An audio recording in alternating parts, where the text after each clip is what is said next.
I'm John Yates Harold. I'm a Waltham Forest resident and have been for the last 22 years. And I also work in Waltham Forest. I'm a primary school deputy head teacher at the Jenny Hammond Primary School, which is in Leytonstone. I've got my husband and myself. We had our civil partnership at Walthamstow Registry Office in 2006, and we've recently adopted two boys through an organisation called PACT, which stands for Parents and Children Together, and they're very LGBT friendly, really LGBT friendly, yeah, our boys have been with us now for 18 months, and we're very happy. Waltham Forest itself is just an amazing borough to live in. We've never experienced any homophobia. We've felt very safe on the streets. It's such a diverse community, and I think everyone is so focused on being themselves and being allowed to be themselves, and just creating such an amazing community that I think nobody bats an eyelid. We used to have much more LGBT sort of venues in the borough to go to, and pubs and clubs and that kind of thing. We don't have that anymore, which is a shame. But we do have ELOP, the East London Out Project, which I think is a very important organisation for the borough. And we do have our schools, which are becoming a lot more LGBT friendly. Yeah, so my favourite part in this is where Elmer says to his mum, "What's a sissy?" And the mum says to him, "Sissy is a cruel way of saying that you don't do things the way others think you should." And that just had such an impact on me, because I can remember saying that to my own mother.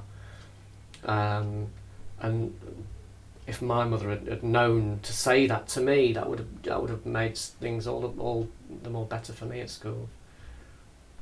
But yeah, beautiful book, that. Love that book. And then of course there's Tango, which is a favourite. The most banned book in American history, which I love that. But this is what we used to prepare our boys to come to us. So the foster family, we sent this to the foster parents, and they read it with the boys, and we've read it with the boys so many times afterwards, and they just say, "Yeah, this is our family, this is what we are, we're the Penguins." It's just a lovely book, that one. I've been involved in challenging homophobia for the last 10 years, so since April 2006, when I took part in the No Outsiders project. And that was a 28-month project using picture books, age-appropriate picture books, to challenge homophobia in primary schools. I developed a set of lesson plans, and that work has been very successful. The use of the word gay as a pejorative sort of put down was prevalent before the work started, certainly at my school, but very, very quickly, with myself sort of being out and gay and proud and willing to talk about it and willing to stand up, that helped. Using the picture books was an extra step forward, so it actually validated a lot of the children's lives. I always say about that books should be windows and mirrors, windows to another world for the children, but also mirrors to reflect their own lives.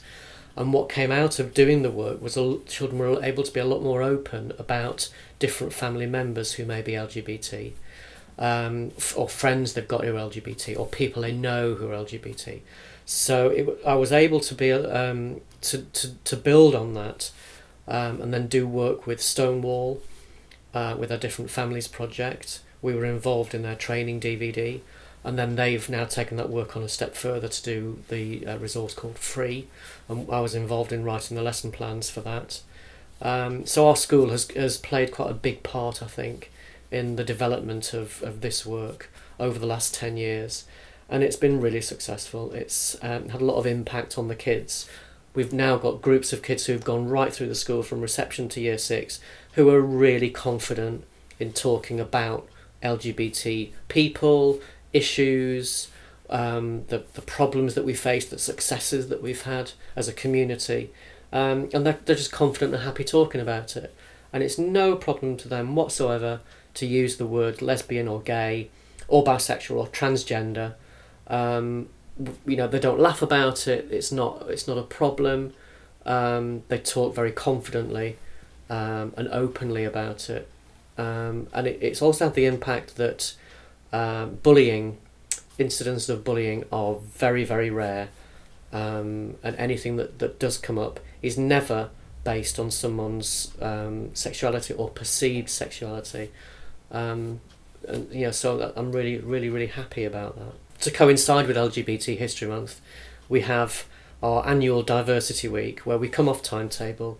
The children from reception to year 2 focus on picture books, and then the children in Key Stage 2 in year 3 up to year 6, they focus on watching the different films in the free resource. And all the work for that week is done around talking openly and honestly about LGBT relationships and families and people, and just cementing the work. So where it's appropriate in other parts of the year and other different topics the children might choose, it's also mentioned or spoken about. The resources that we use are very reflective and very inclusive resources, which I think is very important. That it's not just seen in isolation for LGBT History Month, for Diversity Week, but it bleeds out, if you like, throughout the whole year. I'd like to see more books being written and published from this country. A lot of the books that we use are American, they're great. I'd like to see somebody write a British version of the Sissy Duckling or a British version of Tango or something like that. I'd also like to see, I think, a lot more visible role models, certainly in the education world. You're getting a lot more head teachers who are out. More and more teachers are coming out, which is great. We need to set up that kind of culture in this country where it's okay to stand up and say, yeah, I'm a teacher and I'm gay, and it's fine. I guess those two things: more books and more role models.